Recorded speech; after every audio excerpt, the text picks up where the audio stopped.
Ya, terima kasih Anda masih bergabung bersama kami dalam Market Opening dan kita sudah tersambung melalui layanan line Zoom bersama dengan Bapak Alfred Nainggolan, Head of Research dari Praus Capital. Ya, halo, selamat pagi Pak Alfred. Selamat pagi Mas Prat. Apa kabar hari ini? Kabar baik.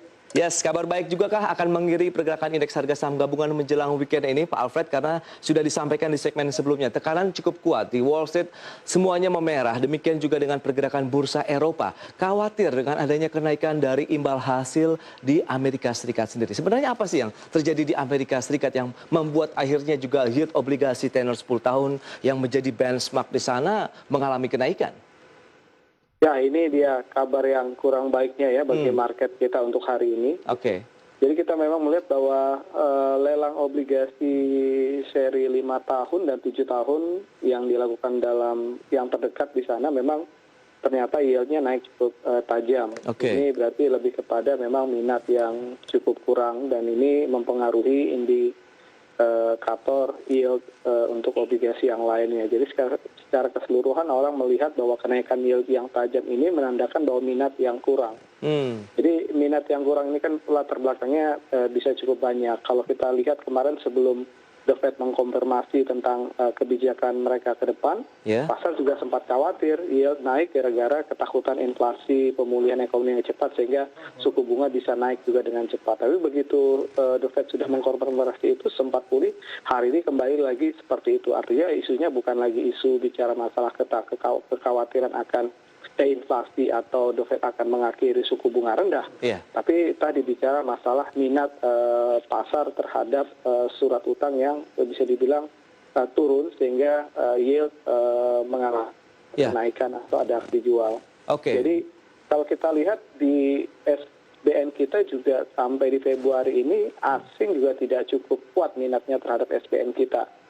Jadi ini mungkin bisa mengindikasikan bahwa memang minat yang memang kurang untuk surat berharga seperti surat utang atau treasury.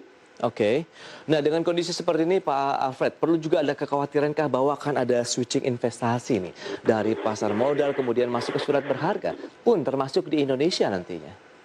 Ya, kalau bicara masalah switching, potensinya tetap ada. Artinya ketika memang indikasi kenaikan yield yang tadi saya katakan minat yang kurang tentu membuka opsi untuk kemana dana itu akan mengalir, kemana dana itu akan diinvestasikan.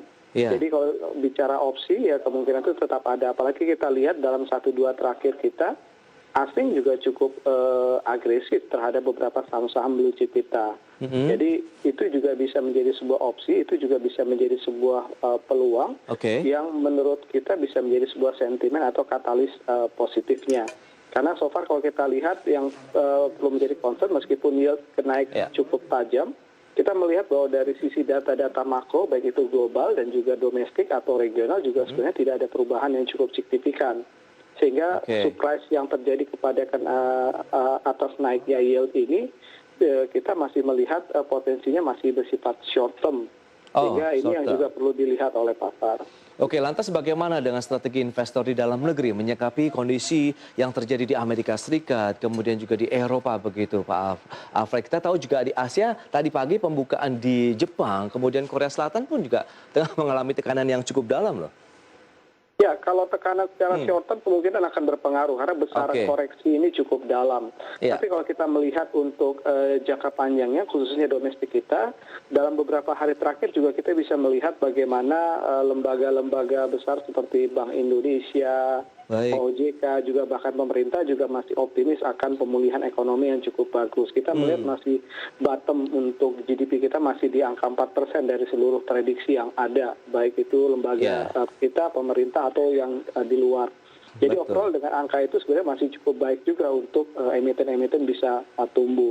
Tinggal nanti kita tunggu dalam beberapa hari ke depan ini kan emiten akan mulai menyampaikan outlook mereka di 2021 setelah mereka tahu result di 2020. Dan sampai sejauh ini kalau kita melihat ukuran dari indeks kita dan rupiah kita relatif masih cukup stabil, bahkan menyiratkan adanya optimisme bahwa akan ada penguatan lebih lanjut baik itu rupiah dan juga IHSG kita. Oke, ini menarik itu informasinya bahwa optimisme justru masih menyelimuti ya pasar modal di Indonesia, dan kita tahu juga otoritas bursa terus membenahi begitu kondisi market saat ini, dan salah satunya dengan tadi rencana untuk menghapus kode broker saham, kemudian juga dari tipe investornya. Pak Alfred, saya sampaikan dulu informasinya nih untuk pemirsa IDX Channel ya.